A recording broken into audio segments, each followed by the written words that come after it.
Today, he's facing charges of murder, attempted murder, and distribution of hundreds of kilos of cocaine. But around 25 years ago, he was a world champion skier and snowboarder, winning medals and representing Canada at the Winter Olympics. Ryan Wedding's life is one of the most insane crime stories ever lived, and after his sports career didn't make him the millions that he'd hoped for, Ryan would spend the next few decades living life like the real-life Walter White, starting from humble beginnings as a marijuana grower, building his business from nothing to a farm growing $10 million worth of product, and eventually graduating to the cocaine business, connecting with plugs from Russia, Iran, and eventually Mexico's Sinaloa cartel, where he would become such a high-ranking narco trafficker, he would wind up being compared to El Chapo and Pablo Escobar, and winding up on the list of the FBI's top 10 most wanted men. Ryan was a ruthless narco, allegedly ordering numerous murders, including one of a federal witness in Colombia, and in the process earning himself the menacing nicknames El Jefe, Giant, or Public Enemy. With a $15 million bounty on his head,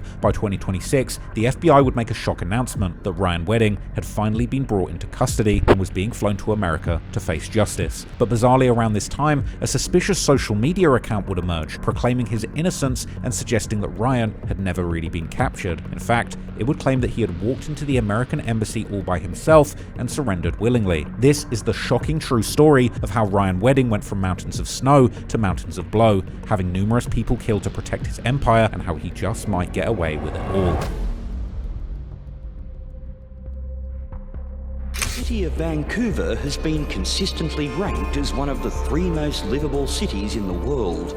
This port city also has the reputation for being a mecca for cheap illicit drugs. Ryan, the Wedding.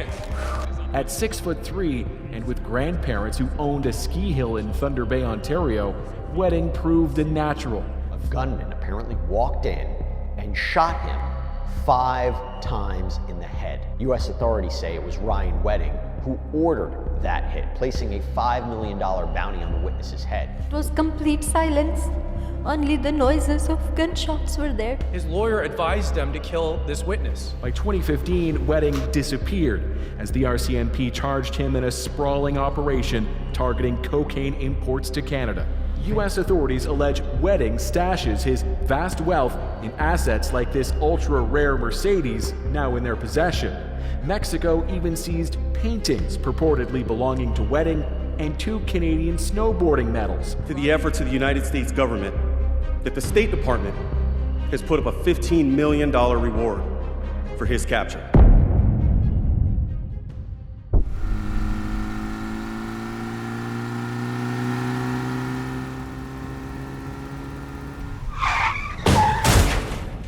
If you get hit by a truck, who you calling? If you get bit by a dog, who you calling? Only one law firm I trust, and it's Morgan & Morgan. Remember that name when you're falling. If you get hit by a truck, who you calling? If you get bit by a dog, who you calling? Only one law firm I trust, and it's Morgan & Morgan. Remember that name when you're falling. Got hurt on the job and it wasn't your fault. Let Morgan & Morgan fight for results. 35 years running, they got the game in a choke. Hired them to go to battle because they're ready for the smoke. Over 30 bill, one for all their clients. America's largest personal injury law firm, they're giants. Over 1,000 lawyers, they can handle these assignments. And they're in all 50 states, ain't no way you ain't gonna find them. And not all law firms are built the same. Pick wrong and you might lose before you even start the game. Morgan & Morgan, don't forget the name. And their fee is absolutely free unless they go and win the case. Don't take a lowball insurance company's offer, cause Morgan & Morgan will go and fight for every dollar. Like this car wreck client from Orlando, Florida, who they helped get more than 20x what was offered up. If you get hit by a truck, who you calling? If you get bit by a dog, who you calling? Only one law firm I trust, and it's Morgan & Morgan. Remember that name when you're falling. If you get hit by a truck, who you calling? If you get bit by a dog, who you calling? Only one law firm I trust, and it's Morgan & Morgan. Remember that name when you're falling. So you can start your claim now with Morgan & Morgan at www.voidthepeople.com/traplawross. Link in description, or you can scan the QR code on the screen now using your phone's camera. Thank you, Morgan & Morgan, and let's get back to the video.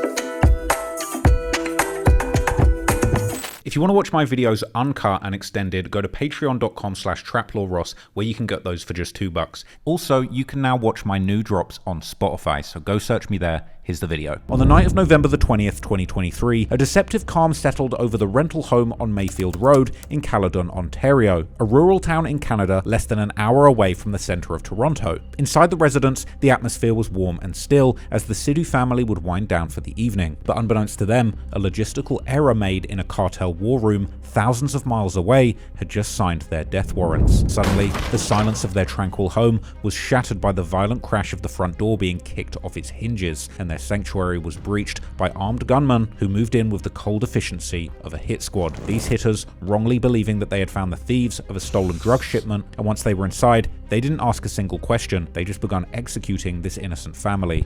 My father was shot in front of me. I heard my mother's last screams. And after that, it was complete silence. Only the noises of gunshots were there. That's it.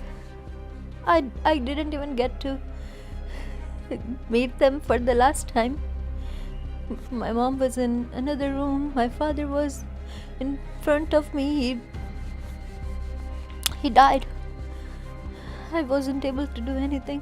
Jagtar Sidhu was executed first, and only seconds later, his wife Harbajan's terrified screams would echo through the hallway before she too was silenced by gunfire. Meanwhile, in her bedroom on the first floor, their 28-year-old daughter would hear the chaos erupt, but before she can even react, the shadow of a gunman was towering over her. Mercilessly, he would raise his weapon and fire 13 times at the innocent girl. Myself, I called 911 as soon as I got my consciousness back. Whole family shot. This is what I was saying repeatedly. Miraculously, she would survive by playing dead, while the men who destroyed her family walked out into the cold, dead night.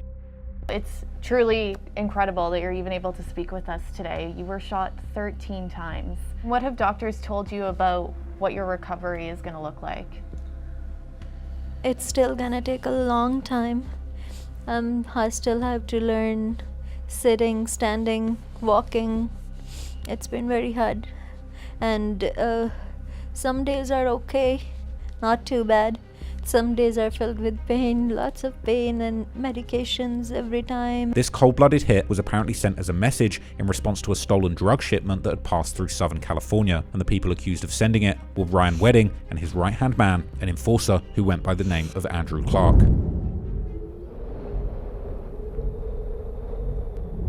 Ryan James Wedding's story begins in the biting cold of the Canadian North. Born on September the 14th, 1981 in Thunder Bay, Ontario, he was born into a world defined by its rugged landscapes and punishing winters. From the very beginning, his path was carved by a family dynasty deeply embedded in the culture of winter sports. Specifically, his maternal grandparents Lauren and Marilyn Speece were local legends who had owned and operated the Mount Baldy Ski Club since the 1960s. Moreover, his father was a trained engineer and former competitive skier, and his uncle Craig, a Northwestern Ontario Sports Hall of Fame inductee. Accordingly, the trajectory towards elite competition seemed set almost from birth, and in 1993, a pivotal shift would occur when the Wedding family moved west to Coquitlam, British Columbia, when Ryan was just 12 years old. This relocation was life-changing, as it placed the young athlete directly in the heart of Canada's exploding snowboarding revolution.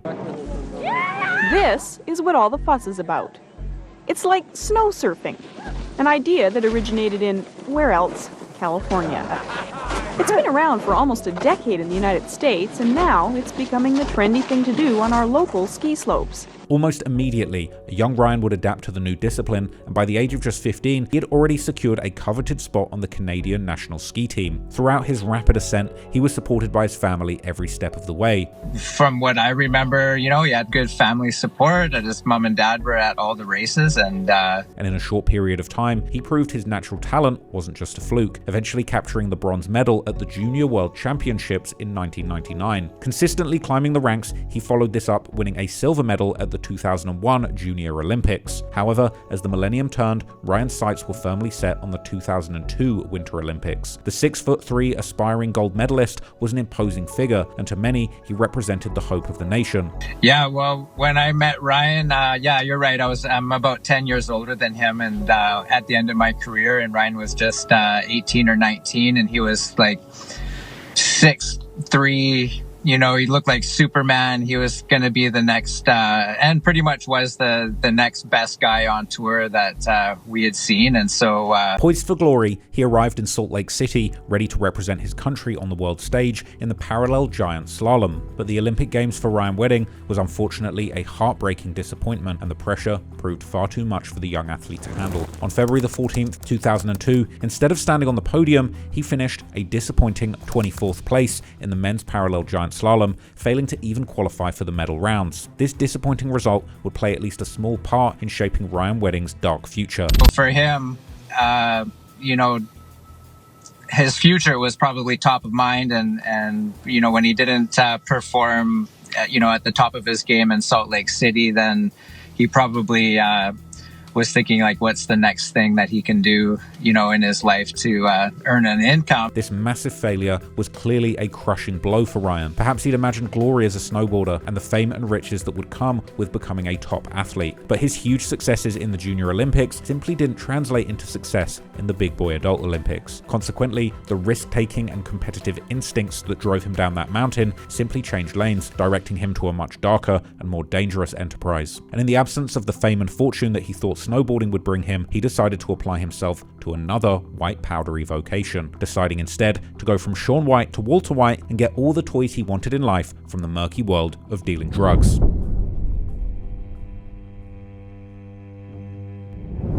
Following the crushing Olympic disappointment in Salt Lake City, Wedding retreated to Vancouver instead of returning to the World Cup circuit to fight for redemption. At the time, he told his father he was interested in becoming a stockbroker or joining his dad's engineering firm with the goal of settling down in the suburbs with a wife and kids. Clearly, he wanted a career that would earn him the big bucks and the shiny toys, but it also appeared he was in a rush for glory. To earn extra money immediately, he would begin working as a bouncer, a job that placed him directly at the velvet-roped intersection of Vancouver's high society and its gritty criminal underworld. In the mid-2000s, Vancouver's nightlife was the playground for a new breed of gangster, with biker gangs like the Hells Angels having an iron grip on lucrative parts of Vancouver's drug markets during this time. The city of Vancouver has been consistently ranked as one of the 3 most livable cities in the world. This port city also has the reputation for being a mecca for cheap illicit drugs.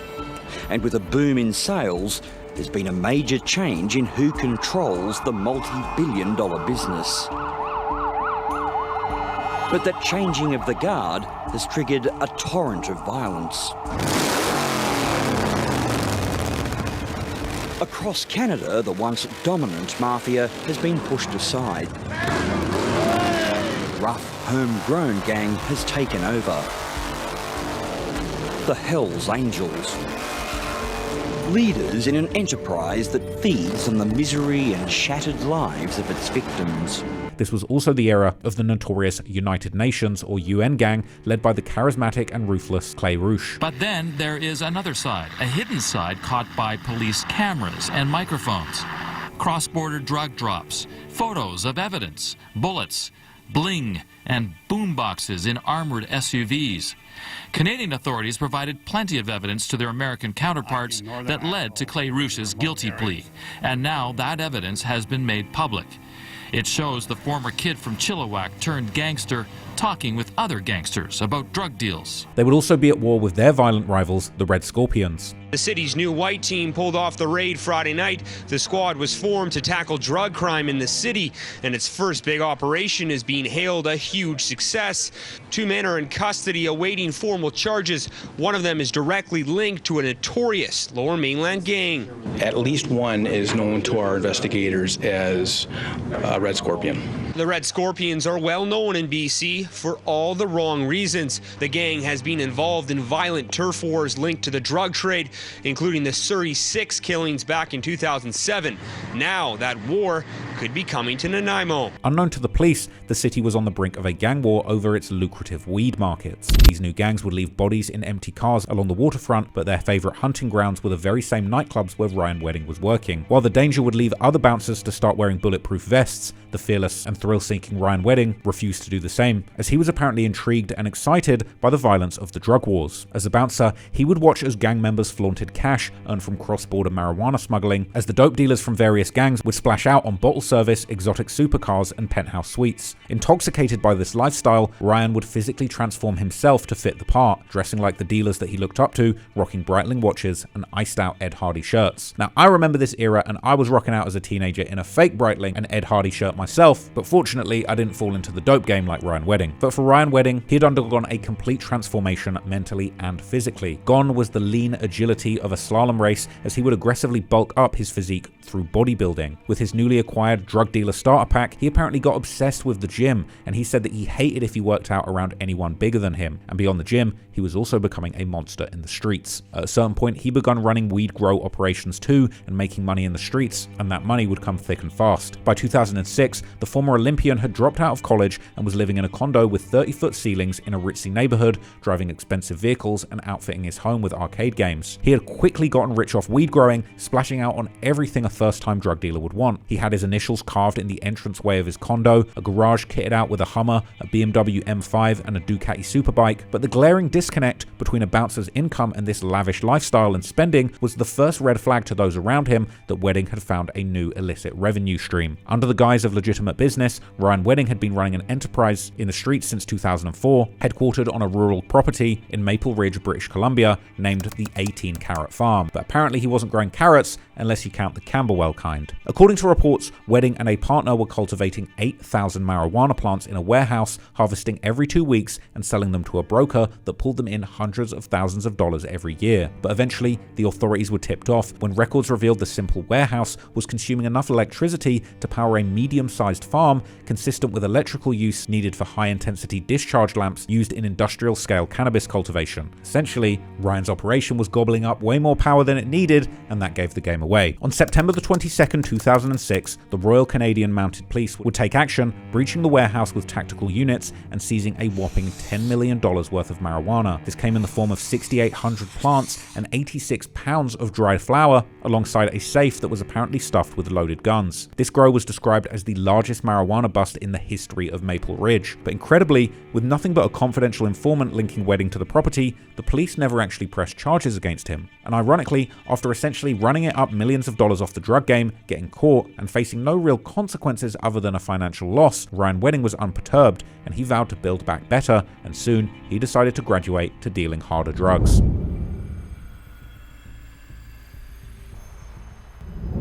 By 2007, the Olympian's invincible aura had faded. Having lost nearly $800,000 in failed real estate and drug deals, Ryan Wedding was effectively flat broke. Desperate for a Hail Mary, he would gather $340,000, flying to Los Angeles with a plan to buy 24 kilos of cocaine from the Russian mob. The meetup took place near LAX airport with a man named Yuri, who was apparently an ex-KGB agent, which is basically Russia's equivalent of the CIA, but this buy was a setup. Yuri was a confidential informant wearing a wire, and the bricks of coke had been provided to him directly by the feds. Within hours of the arrest and the playback of taped conversations, his co-defendants quickly folded and cut deals for lighter sentences. However, Ryan Wedding himself stayed solid and refused to cooperate. This landed him in the Metropolitan Correctional Center in San Diego for 2 years awaiting trial. But from his cell, he would continue to manage his chaotic personal life, apparently juggling 5 unsuspecting girlfriends back in British Columbia who were washing his cars, cleaning his condo, and collecting his debts to pay off money that he owed. But even more dangerously, he used this time behind the wall to network in the criminal underworld. Jailhouse transcripts would catch him bragging about making good connections that would later transform him from a failed plug into a full-blown cartel kingpin. On November the 30th, 2009, a jury would find Ryan Wedding guilty of conspiracy to distribute cocaine. At his sentencing, Wedding played the fallen hero to perfection, pleading that it was a personal mission of his to rebuild his reputation. And apparently believing his remorse and that he was just a failed drug amateur, the judge would take pity and sentence Wedding to a remarkably light 4 years in prison, just half of what was standard for similar crimes. When he was deported back to Canada on December the 7th, 2011, he would return with serious connections and a contact list that would eventually allow him to bypass local suppliers and deal directly with the cartels.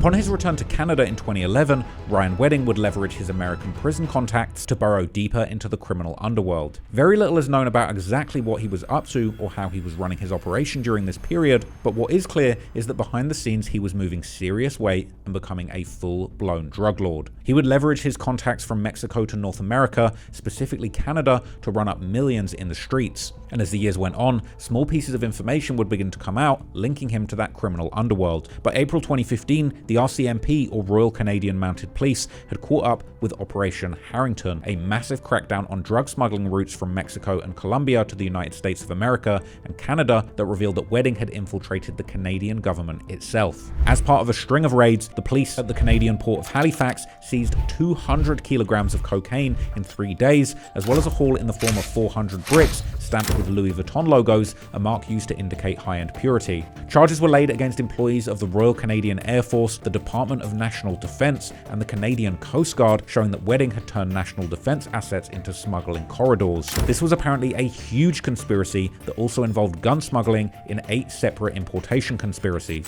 And the authorities would claim that the bust was a huge milestone in their war on the cartels, with reporters specifically naming the Sinaloa cartel as being responsible for huge drug importation operations that made use of local representatives in Canada to receive shipments. A bunch of people were arrested in these busts, but interestingly, when the handcuffs came out, the ringleader Ryan Wedding was gone without a trace, with reports on the operation describing him as still at large despite being charged and referencing his previous case where he tried to buy 24 kilos from those informants. Ironically, reports would reference his apology to the judge following his last conviction and claim that he was now facing 2 counts of conspiracy to import cocaine and conspiracy to traffic, as well as 1 count of cocaine trafficking. Wedding would apparently ghost, fleeing to Mexico and beginning a decade-long reign as a fugitive. And it was during these ghost years between 2015 and 2024 that the so-called Wedding criminal enterprise would truly take shape. He would operate as the leader, nicknamed El Jefe, or Giant, and apparently he secured the ultimate protection through a direct alliance with the Sinaloa cartel themselves. From there, the Wedding criminal enterprise utilized a sophisticated network of long-haul semi-trucks for their dope to cross the border from Mexico into Southern California. Once in Los Angeles, the drugs were stored in stash houses before being loaded into trucks being driven by Canadian operatives utilizing hidden compartments. And to clean the estimated $1 billion in revenue, Ryan Wedding moved to the digital age, laundering millions of dollars through cryptocurrency through a transatlantic money washing network. But nothing symbolized his insane wealth at this point more than his acquisition of one particular, very rare and specific car. The FBI's investigation would eventually lead them to the seizure of a 2002 Mercedes-Benz CLK GTR Roadster, one of only 6 ever made, a car that was apparently initially ordered by Drake and carried an estimated value of $13 million US. This 8-figure hypercar was the perfect symbol of just how much dirty money Ryan Wedding was making and washing, but it was also a symbol of how desperate and slick he was having to be when it came to laundering and moving that money into seemingly legitimate assets. Really, he was having more money than sense and probably running out of things to do with it. In fact, in late 2025, the FBI and Mexican authorities would raid an entire warehouse in Mexico City, uncovering a $40 million motorcycle collection belonging to Wedding himself. Valentino Rossi goes into the lead. From the top tier of blazing fast road racing to a dark warehouse in Mexico. Motorcycles packed in rows said to be worth $40 million US, all seized from Canadian fugitive Ryan Wedding, and all seemingly purchased as a way to launder his drug money. All in all, just an absolutely amazing collection of machines that Wedding has somehow been able to amass from we don't know where. Rossi goes through as they dip down into a Arrabbiata. The FBI now confirming some were used in professional racing, all of them discovered by Mexican authorities amid raids targeting Wedding. So he was racking up tens of millions of dollars in his personal net worth, getting all of the toys he possibly dreamed of when he was trying to become a professional snowboarder. And so, through this complex web, the failed snowboarder from Thunder Bay had transformed into the CEO of a multinational corporation built on white powder and blood money. But, as is often the case, the mountain of money was one thing, but it would be the trail of blood and violence that would truly put the authorities on his tail.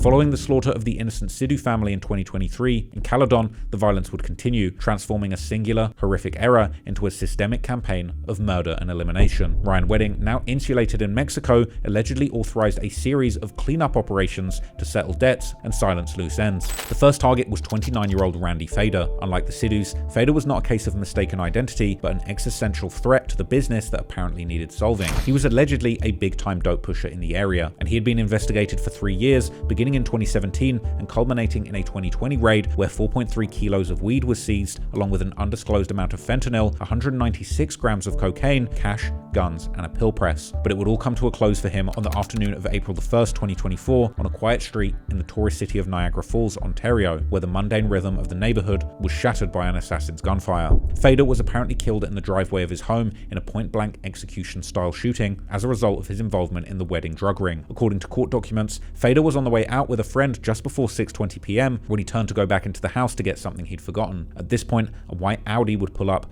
and a gunman dressed in all black would hop out and shoot him in the head from just 3 feet away before fleeing the scene. And tragically, apparently his wife and young children were in the home and actually witnessed the murder from a window. Fader's taped-off home would be pictured in local news outlets, and apparently Andrew Clark, Ryan Wedding's ruthless second-in-command, who by this time was going by the chilling nickname The Dictator, was the one who had apparently orchestrated the hit. This hit on Fader was reportedly a contract killing carried out for $100,000 by a hitman nicknamed Mr. Perfect, with this apparently being an apparent response to an unpaid drug debt. Alleged leaked messages between Wedding's enforcer Clark and the hired hitman would circulate in the press, showing the chilling conversation where the hitman asked for a list of people to kill, promising to do the easiest one first, with him being told maybe the Niagara Falls Ginger, LOL, and explaining that the hit would be an easy 100k, describing it as a driveway job. Fader was found with life-ending injuries, his body a grim message to anyone in the network thinking of skimming off the top or talking to the police. Fader's grieving mother would also speak out to the authorities and the news, explaining she still doesn't understand why her son was targeted and that the mystery about his murder keeps her awake at night. She would also explain how authorities had, in her view, painted her son out unfairly to be a monster who actually deserved to be killed because of his involvement in this ruthless drug ring. Apparently, the FBI would claim that Fader was known as an international drug trafficker involved with the cartels, but his mother insisted he was just involved in dealing weed. She would show off the human side of this brutal, just business hit by showing the news his hat collection, and police would later claim to have arrested a 24-year-old named Malik Cunningham with $100,000 in cash and an iPhone including encrypted messages that pointed towards him being Mr. Perfect. But even with one hitter off the streets, the Canadian dope boys turned narcos would continue their wave of violence regardless of whether they had their chosen hitman, and the FBI would later allege that Wedding and Clark arranged a whole series of international murders just to protect their drug empire. Just 6 weeks after Fader's murder, the terror moved onto the sprawling suburbs of Brampton, Ontario, and according to the FBI, Mohammed Zafar had owed a drug debt to the Wedding network, a fatal error in an economy where late fees were paid in blood. As he sat behind the wheel of his car, also in his driveway, a gunman would approach the vehicle and Zafar was shot at point-blank range, executing him in the driver's seat while the neighbors went about their weekend routines. Despite evading the authorities masterfully in Canada, the feds in America were desperate to catch Ryan Wedding and begun making their search for him more public. Wedding and Clark were publicly charged in a DEA indictment in October 2024, which accused them of orchestrating 4 murders from Mexico and running a drug cartel shipping hundreds of kilos of cocaine from Colombia through Mexico, then Southern California, with it finally ending up in Canada. A wanted poster for Wedding would be circulated online too, and a suspect chart would show 15 other defendants in the conspiracy who had been captured at this point, including Andrew Clark, as well as those still at large. Courtroom sketch of 4 of the 9 Canadians who were captured as part of the conspiracy was shared prior to their extradition, and Clark himself was arrested on October the 8th in 2024 by Mexican authorities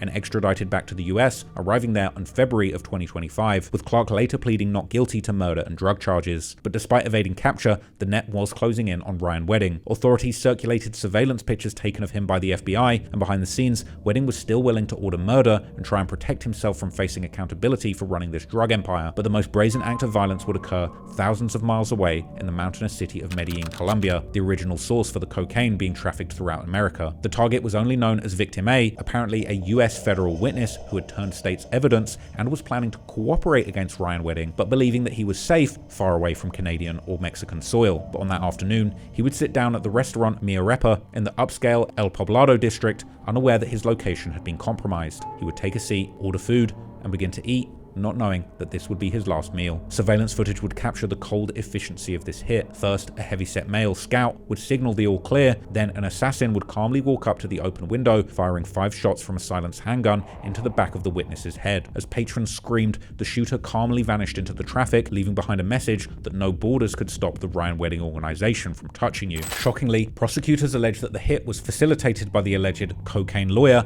a prominent Toronto defense attorney who used the legal discovery process to help hunt down this witness. Apparently using his status as a defense counsel, he allegedly obtained the witness's identity and location through the discovery process. He then allegedly passed the location to Ryan Wedding with a simple piece of advice: if you kill the witness, the case will be dismissed. The U.S. government wants Paradkar extradited to face charges that could mean life in prison. Paradkar allegedly counseled fellow Canadian and Olympic snowboarder Ryan Wedding to murder an FBI witness. With this public and international execution, Ryan Wedding had proved that he was now truly the head of a transnational murder-for-hire ring, and demonstrating that for his enemies there was truly nowhere to hide, and that to protect his empire he was willing to kill literally anyone, anywhere in the world. And now, with an alleged cooperating witness killed under their watch, the FBI would be furious and embarrassed and ready to do absolutely anything to take down Ryan Wedding.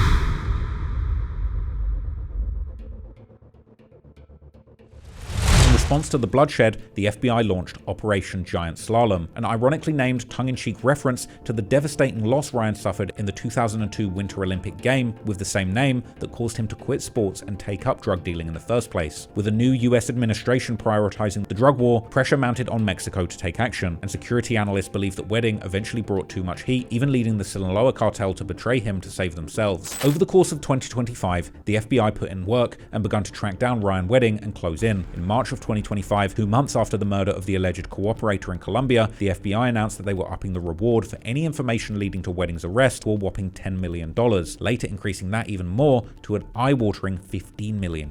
His name would hit headlines all over the world in mid-November when it was revealed that the FBI were closing in and had actually seized his Mercedes CLK GTR. This same month, 10 other people would be arrested in connection to the Wedding drug empire, including the lawyer who lined up the murder of the witness in Colombia. The news would report on the 10 arrests, as well as the still ongoing manhunt for Wedding himself, as well as new charges they were aiming towards Ryan. Welcome back. The search continues for a former Olympic snowboarder turned alleged drug kingpin. Right now, there's a massive reward out for the capture of Ryan Wedding. The DOJ announcing 10 arrests in the murder plot, but say the 44-year-old remains at large in Mexico, protected by the powerful Sinaloa cartel. Bizarrely, following the seizure of that 8-figure Mercedes, an Instagram account began posting under the handle Boss Ryan W, putting up what appeared to be images and captions that were taunting the authorities. However, these images would later be exposed as being impersonators using AI. But there was something real going on behind the scenes, and soon the FBI would be crossing a big name off their most wanted list when it was finally revealed that Ryan Wedding had actually been captured. The manhunt would end in Mexico City on January the 22nd, 2026, when Ryan Wedding allegedly surrendered voluntarily at the US Embassy. Tonight, the former Olympian turned alleged drug kingpin, who rose to the top of the FBI's most wanted list, now in U.S. custody, surrounded by top DEA and FBI officials, including Director Kash Patel.